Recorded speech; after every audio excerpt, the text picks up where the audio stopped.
Hello, everybody, and thank you for tuning in to the Liberty Report.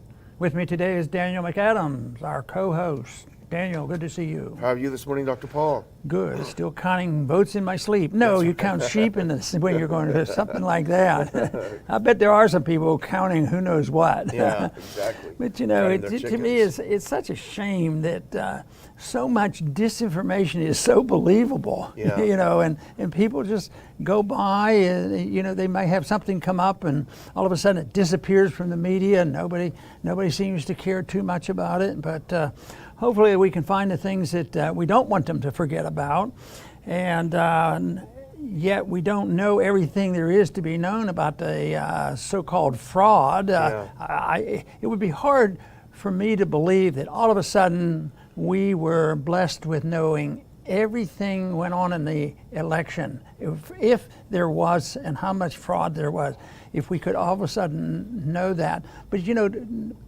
people probably, they're over, and I think yesterday I kept mentioning, are the Republicans tired of this? And there was more indication that people could just get turned off with it. Yet there's another core of people that's saying that, no, you can't forget about it. This is serious business. Our votes should count. Yeah. But for now, it's going to last. Something would have to break through, on this for people to get excited, or somebody be forced to report on it. I think you have a thing that you're going to put up, but I want to just mention it, and then they can see that in a minute. And that was the bold headlines from a website that used to produce fairly libertarian information, and that's the Drudge Report. So it's amazing how quickly you can look at something and automatically put it in perspective. There was a time when you read something on Drudge and say, well, that's serious, we got to look into it. Now I'll look at Drudge to find out what the opposition is thinking. But this is pretty amazing. The announcement, the fear-mongering. He's a fear-monger, and he has a large audience which is shrinking. Record hospitalization, virus out of control, casual life fuel surge, still no peak. Can anything stop it? How could anything be more frightening than that? No wonder a young person, a teenager that's old enough to understand the degree of this and not ignore it, all of a sudden and get a little anxious about it. And that's where we are, trying to sort out the propaganda from the truth that we're looking for. That's why we're seeing a lot of suicidal ideation among young people and actual suicides. But a dark winter is coming. Biden, who calls himself president-elect, has promised that, and it looks like he's following through with that creation of a dark winter. He said, yes, I will do a mask mandate, I will do a lockdown, no problem.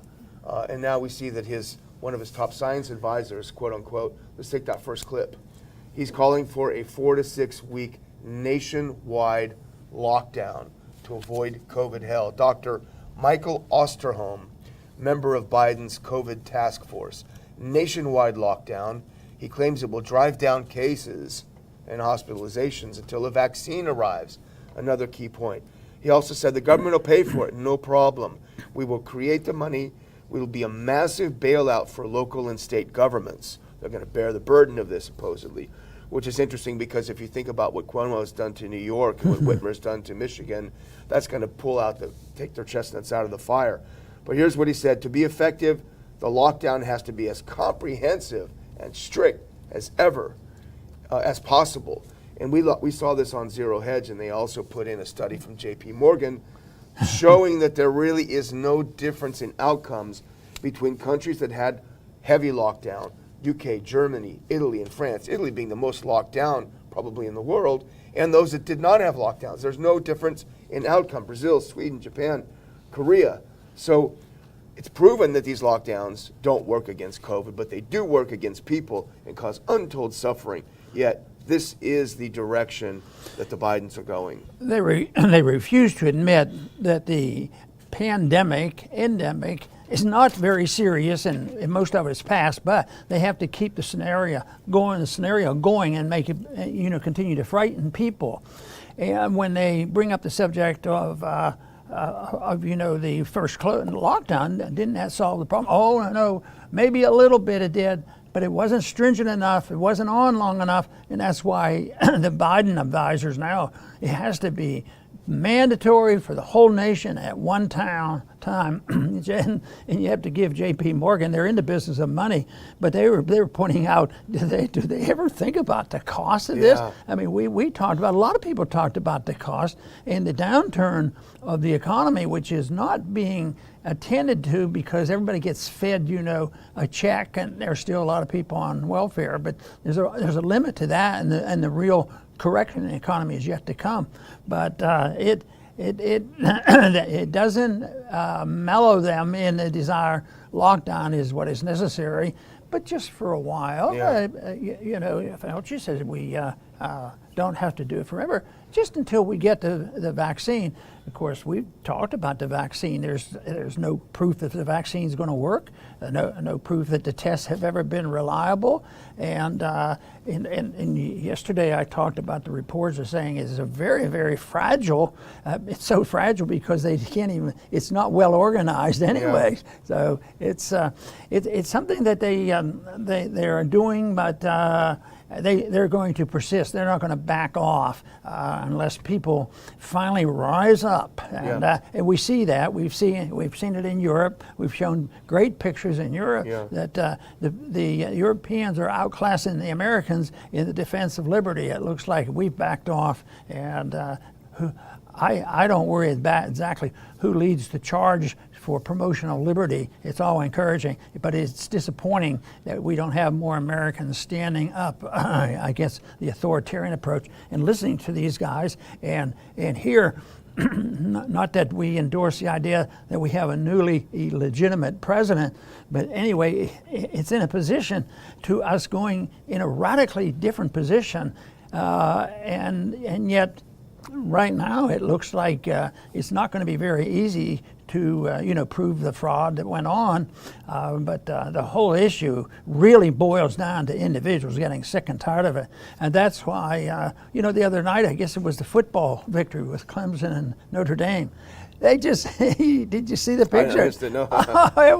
It was huge. I don't mind, and it was great that there were that many people at the football game, and when they went onto the field. But I think they have found 3 people that got sick over that. Some had a stomach. I wonder if they had been drinking. They'll all be in jail if they do that again. That's for sure. Yeah. Well, remember, it was 15 days to flatten the curve. That was a justification for everything. 6 to 8 months ago. 6 to 8 months later, we are still under COVID restrictions, and the fact is they lie, and that's what they do. And they lie about this. They lie about the 4 to 6 weeks until the vaccine comes. How do we know that? Because Redfield from the CDC, Fauci, and Rachel Levine from Pennsylvania, the health czar, they already said vaccine or no vaccine, social distancing, masks will continue to be worn. But here's something that they never want to show, and that is they love to talk about the science, Dr. Paul, but they don't like science itself. And let's look at that additional one, if we can, that second clip that I threw in afterwards. This is from the Zero Hedge. Now look at this. Here's what they're panicking about. Here's why you have to lose your job and stay at home for 6 weeks. That blue line is cases. Case just simply means a positive PCR test. Remember, Fauci himself says if they use more than 36 times for the test, it's a false positive. And look at the green line, hospitalization rate going down. Look at the red line, deaths, not doing too much. This is the basis upon which they're going to shut the country down. Well, how did lockdowns and masks work? Let's look at a couple of slides really quick, Dr. Paul. Let's look at Illinois and Florida. Let's look at that. Put that next one up if you can dig that one out. Illinois and Florida. Look, here's where Florida lifted most of its restrictions, September 25th. Illinois, of course, kept its restrictions. Who's doing better now? They won't talk about that. This is in daily new cases per million. On 11/11, just yesterday. Let's look at the next one. Wisconsin, Illinois, and Minnesota. Look at the mask mandate. Illinois mask mandate. Minnesota mask mandate. Wisconsin mask mandate. Look what happened after the mask mandate. How can they explain this? They don't want to. They don't want you to look at these. They don't want you to see these maps. Let's look at the third one, please. And here's COVID deaths per million, COVID-19 deaths per million. The EU versus Sweden. And how can they justify? The EU, of course, has cracked down. They're cracking down yet again. It's having no effect. Whereas Sweden kept open. And look, they just don't want to talk about this, Dr. Paul. You know, they have to be in denial. Yeah. Unless they just refuse to look at it, refuse to contemplate it, refuse to have an answer to it. But they're in denial for one reason or another. It may be just flat out motivation to promote their cause, which is not our cause. It's the cause of the authoritarians, the people who make vaccines and that sort of thing. But they are delusional, and they're in denial, and it's going to continue, and looks like it's not going to change because we don't have enough people now standing up and saying enough is enough and praising you. Those charts are fantastic, you know, that you just put up. The one in Florida, you know, and yet they all of a sudden it's silent. That was another article today we read that they just disappear. If there's anything favorable, they don't try to even answer it. It will cause too much attention. It just disappears. Yeah. And can you imagine if there had been 10 or 15 sick people, which wouldn't have been too strange in a crowd like that, and when they're doing all sorts of things, they could have gotten sick and who knows what. They might have had symptoms that was confusing or could be made to look confusing to COVID. But no, you don't hear about it. That means it's gone. But then they still come back and they're able to produce these headlines and all this article. We have to do more. Yeah. It isn't like backing off and wait. The only thing that, you know, when you first read the report from the CDC and Fauci, he said, it looks like it's ending. It looks like it's doing better, and we've gotten past the one, and this won't be too bad as long as you do what we tell you. Yeah. You know, you don't ever give up your masks, and it'll all disappear when the vaccine comes. Now they don't even know how to distribute the vaccine. Yeah. And when they're talking about it, the one report, which is sort of irrelevant in the scheme of things, but they said, the vaccine is coming, but the distribution should be overseas first. Yeah. You know, there are other countries that need it more than we do. So, but we just need to pay for it, and of course that might be a blessing in disguise. There might be less sick people here getting it. You know, I keep thinking that what if they end up, people who really need it, the people who are in nursing home. But if there are complications from a vaccine, the people with diminished immunity, if you give it to them, they're more likely, that would be my guess, they're more likely to have a reaction to the vaccine if they start doing that. We're so smart, we know who needs this vaccine. But since they don't know the real nature of this and whether it's going to, but there's 127 companies working on this, and they're bound to find one that works a long time after everybody's forgotten about the endemic. Well, numbers are important. You know, you've got a vaccine with a 90% effectiveness rate to treat a cold with a 99% recovery rate, right? Does that make any sense at all? It's about billions of dollars. Yeah. It's a good point that you made about they simply won't report it. They won't report those charts. They simply won't report it. In fact, we had Tom Woods over at our house over the weekend because we had the conference. We were talking about life in Florida. He lives in Florida. And he says, it's almost normal. He says, there's still some people wearing masks.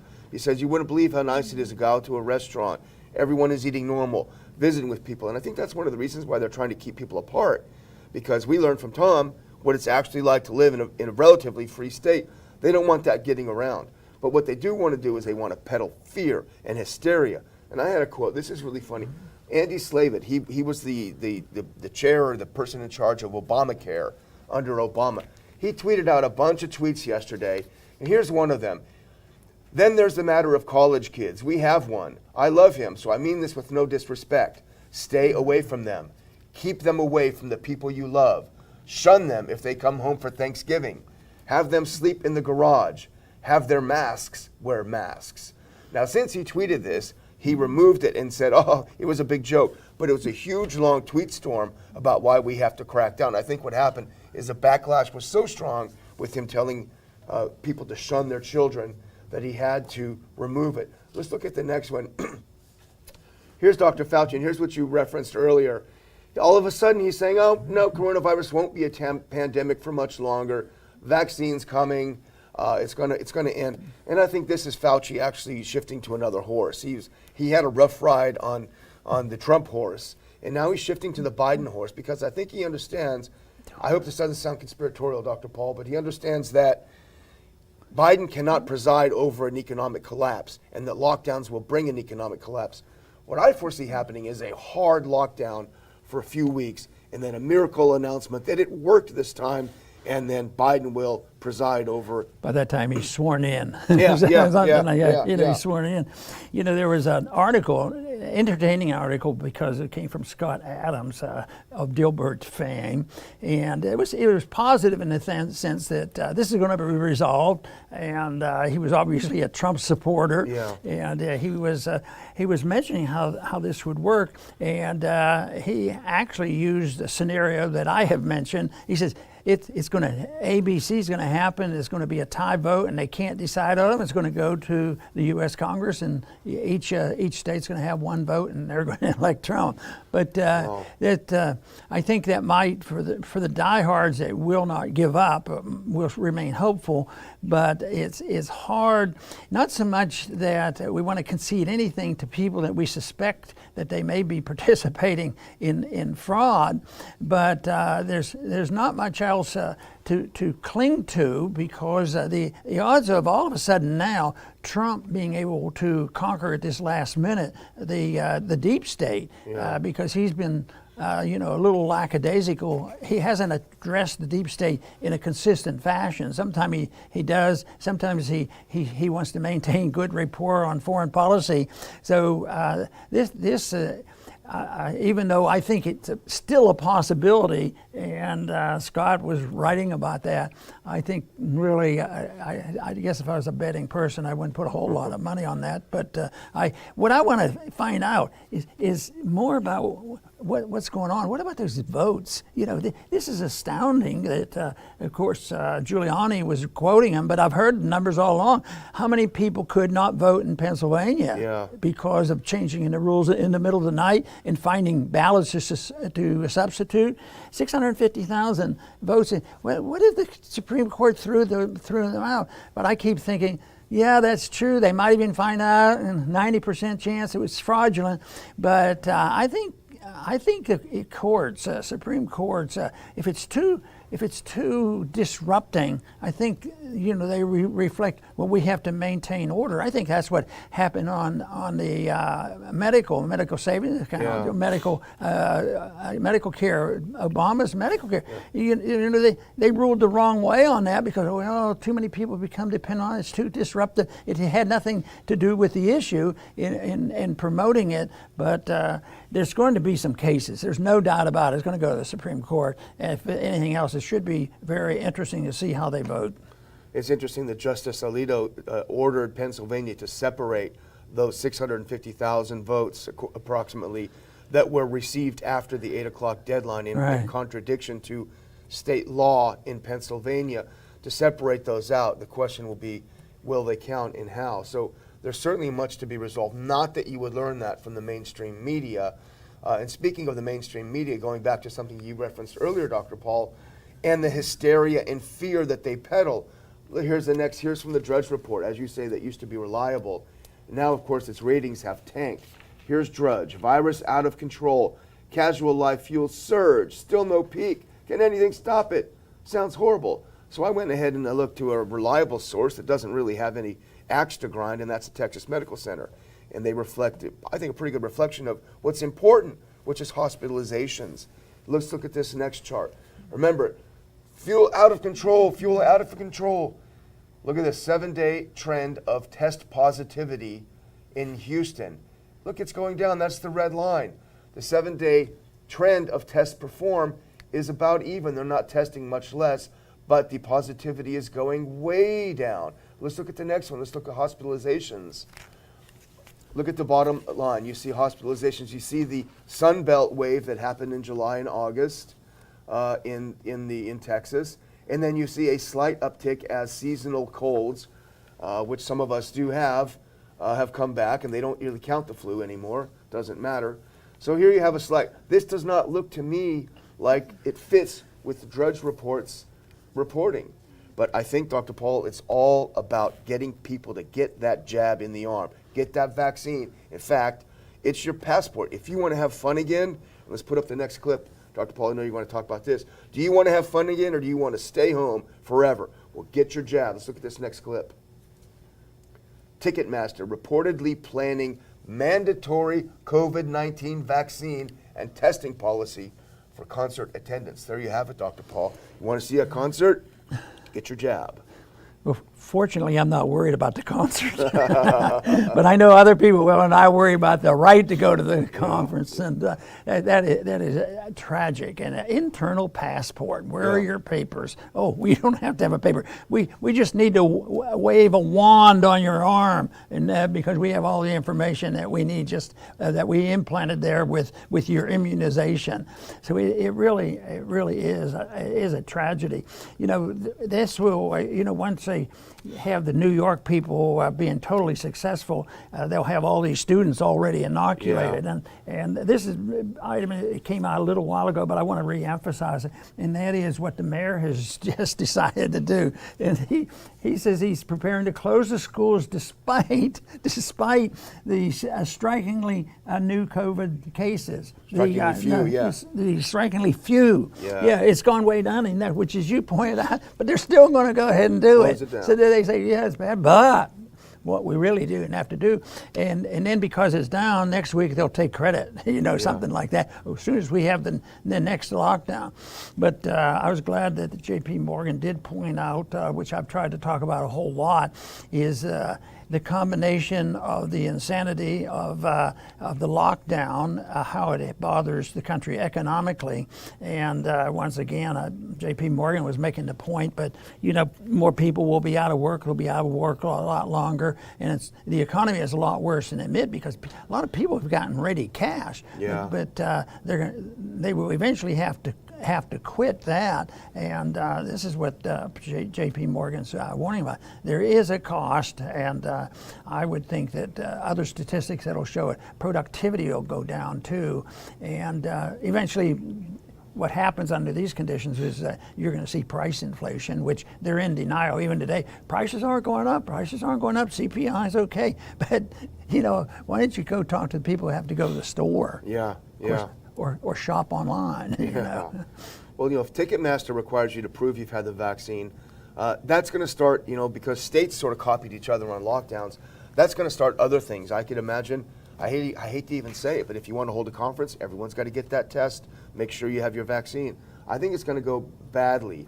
But here's something that's even more insidious, and because we can live without concerts, but we can't live without other things. And this is Whitney Webb, who I think is a very astute journalist.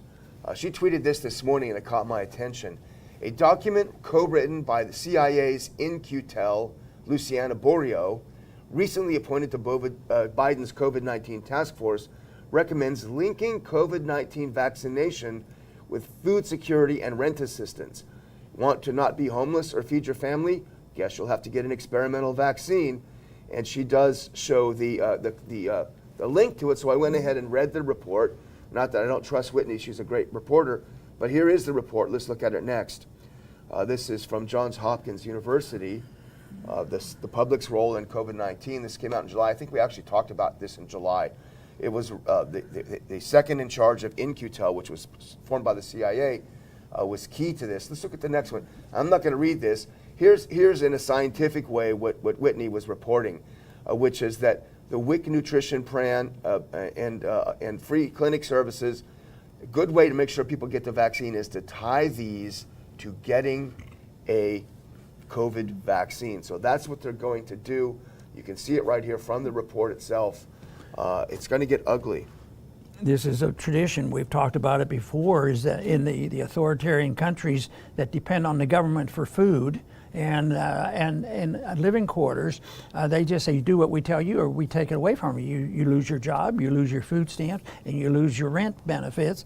and they don't have to send the policeman in with a gun. They just deny you from that, and that's why dependency is so bad. The American people haven't figured that out yet, because right now the dependency and demands are very heavy. Just remember, in the midst of this election and pandemic and all these things going on, the stock market's down, there was no hesitation until right before the election, because it became more political. But that was after they had already appropriated $3 trillion. The money is there, and they will do it. Even if Biden gets in, the budget will get passed one way or the other. And of course, if for some reason it's stalled for very long, no sweat. The system can be bailed out, because the person, the group, the organization that prints the money, creates the money in itself, which is the Federal Reserve.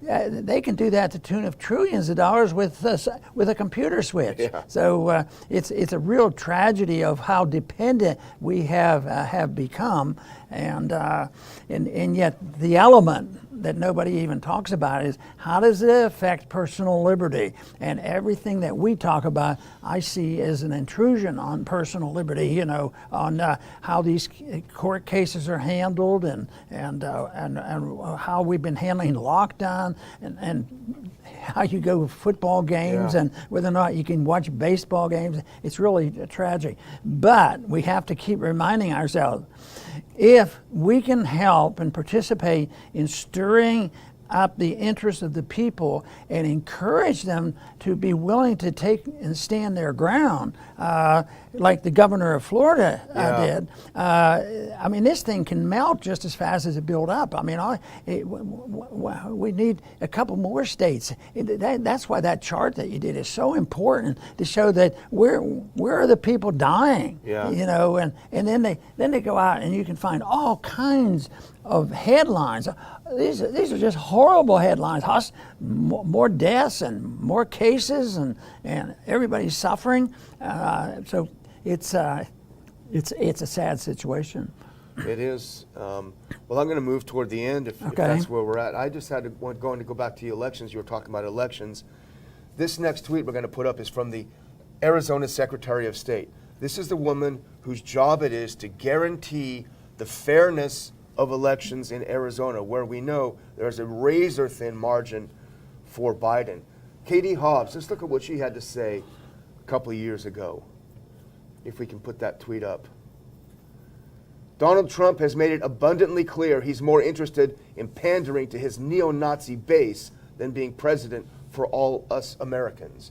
Does that give you confidence that this is a woman who will fairly adjudicate the election in Arizona? And this is the case all over the country in these states. My final thing, Dr. Paul, this guy makes George Soros and Bill Gates look like saints. Let's look up, we talked about him yesterday. And every time I look at something he does, I can't believe it. Klaus Schwab, the Global Economic Forum, World Economic Forum. Listen what he said about the restrictions, COVID. He said, due to mandatory social restrictions, single people are finding it more difficult than ever to meet each other. As the global population is currently not sustainable and birth rates need to fall, this can be viewed as a very positive outcome of the COVID-19 pandemic. He likes this. People aren't getting together. They're forced to stay alone. He thinks it's absolutely neat. Of course, when you have the kind of money he has, he doesn't have to suffer like people suffer. This is one time we should ask people to be less tolerant. Tolerance is a good feature, but that doesn't mean you have to be blinded and tolerant of the evil of the government that lorded over us, and that's what's happening. We talk a lot right now over the weeks about the election, about the lockdown and the money being spent, and that's all very, very important.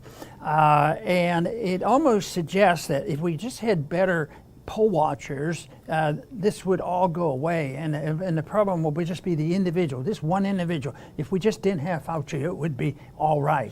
You see, I think we deal with that, and we talk about it all the time and try to point out and get the people not to accept those individuals blindly. But really, that isn't the source of the problem. The source of the problem comes from our university, the university professors. It's been going on for over 100 years, and it's the philosophy that they spew out, and it's the ideas in economic policy, teaching and people conditioning that if you don't accept the foreign policy, you're un-American and you're a traitor, and you're because you don't go along with the warmongers. And this is very bipartisan. Keynesianism is bipartisan. Attack on civil liberties, that's one main thing that we talk about here. But nobody said, well, we have the wrong guy in there. You didn't count the votes right. And they're not looking at it. Well, your liberties are being violated. And what we need to do is get people enthusiastic. I have a right to go to a football game if we're not hurting people. And it's the emphasis on the personal liberty, because if that happens, if we once again had an understanding that people have their right to their life and their right to and responsibility to take care of their own needs, all of a sudden these problems go away. They just go away. It doesn't mean that viruses won't go away. We've had influenza for a while. Does it mean that if you take this position that we need a lot less government, there will never be a vaccine that might be necessary? No, vaccines can be developed by private industries. It doesn't have to have government funding, which then encourages many, many people to rip off the taxpayers, and you have hundreds of people trying to fix a vaccine and get in on the deal. So to me, the most important thing is people to understand what it means to be free and responsible for oneself and responsible for one's family, and to express those liberties. Then we get away from this. But this isn't diminished. I mean, this doesn't disappear. We still have to deal with the Faucis of the world, but we have to do it in context of the whole idea that liberty is the most important thing, and this is what the founders emphasized. That was the whole point of the revolution, and that was the point of the Declaration of Independence. And if you read the Constitution has written to put thou shalt nots in there for the government to stay out. Where does it say in the Constitution that they should have lockdowns for colds and all this nonsense and all the bailouts and the special interests and tolerating the deep state, tolerating a monetary policy? It is there, and so I think you have to go back to the whole thing. First, we all have to be responsible for ourselves to understand the issue so that we can defend our position and help others to defend their position too.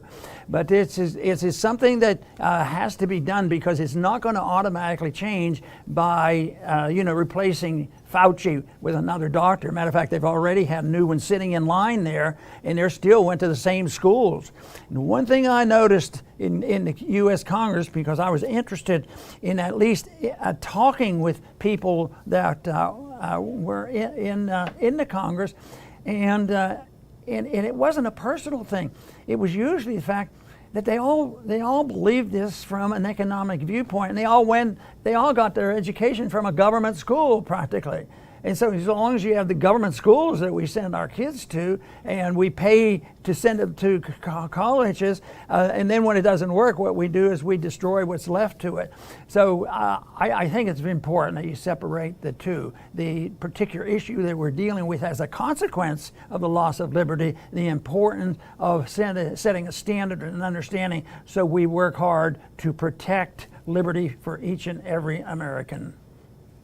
I want to thank everybody for tuning in today to the Liberty Report. Please come back soon.